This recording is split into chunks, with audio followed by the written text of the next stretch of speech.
गोवा उत्तराखंड की सभी सीटों के साथ यूपी की 55 विधानसभा सीटों पर आज मतदान का काम पूरा हो गया। तीनों ही जगह आज जबरदस्त मतदान हुआ है। यूपी में पहले चरण की तुलना में दूसरे चरण में मतदाताओं में उत्साह अधिक दिखाई दिया। तो गोवा और उत्तराखंड में भी पोलिंग बूथों पर आज दिन भर वोटरों की भीड़ लगी रही।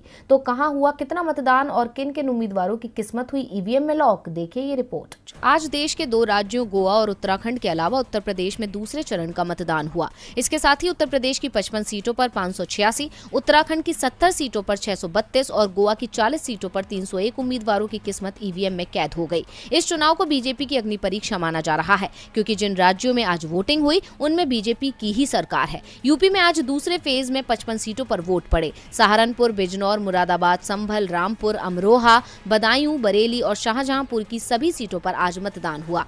यूपी में जिन दिग्गजों की किस्मत आज ईवीएम में बंद हो गई उसमें शाहजहांपुर से योगी सरकार में कैबिनेट मंत्री सुरेश खन्ना, रामपुर से सपा के दिग्गज नेता आजम खान, स्वार सीट से आजम खान के बेटे अब्दुल्ला आजम, नकुड़ से सपा के धर्म सिंह सैनी जो योगी सरकार में भी मंत्री थे, चंदौसी सीट से योगी सरकार में मंत्री गुलाब देवी और अमरोहा से सपा के महबूब अली प्रमुख हैं। धर्म सिंह सैनी की नकुड़ विधानसभा सीट पर 75% से भी अधिक मतदान हुआ है, जबकि रामपुर में 60% के करीब वोटिंग हुई। ओवरऑल यूपी की बात करें तो यूपी में करीब 65% मतदान हुआ। सहारनपुर और अमरोहा में सबसे ज्यादा 70% से ज्यादा मतदान हुआ है।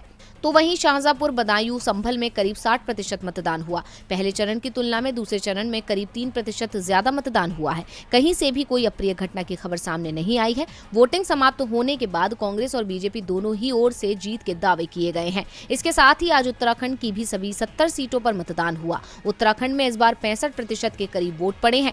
उत्तराखंड में सुबह के समय जरूर वोटिंग की रफ्तार धीमी थी। सर्दी के मौसम के चलते लोग मतदान केंद्रों पर देर से पहुंचे, लेकिन दिन चढ़ने के साथ ही वोटिंग की रफ्तार तेज हो गई। उत्तराखंड में आज के मतदान के बाद कई दिग्गजों की किस्मत लॉक हो गई है। जिन दिग्गज नेताओं की किस्मत का फैसला मतदाताओं ने किया उसमें लालकुआं से पूर्व सीएम हरीश रावत, गंगोत्री से आप की ओर से सीएम उम्मीदवार कर्नल अजय कोठियाल, चौबट्टा खाल से बीजेपी के सतपाल महाराज, खटीमा से बीजेपी नेता और मुख्यमंत्री पुष्कर सिंह धामी, हरिद्वार ग्रामीण से हरीश रावत की बेटी अनुपमा रावत, बाजपुर से कांग्रेस के यशपाल आर्य प्रमुख हैं। जबकि गोवा में भारी मतदान की खबर है। यहाँ 80% से ज्यादा वोटिंग हुई है। नॉर्थ और साउथ गोवा में वोटिंग को लेकर एक जैसा ही उत्साह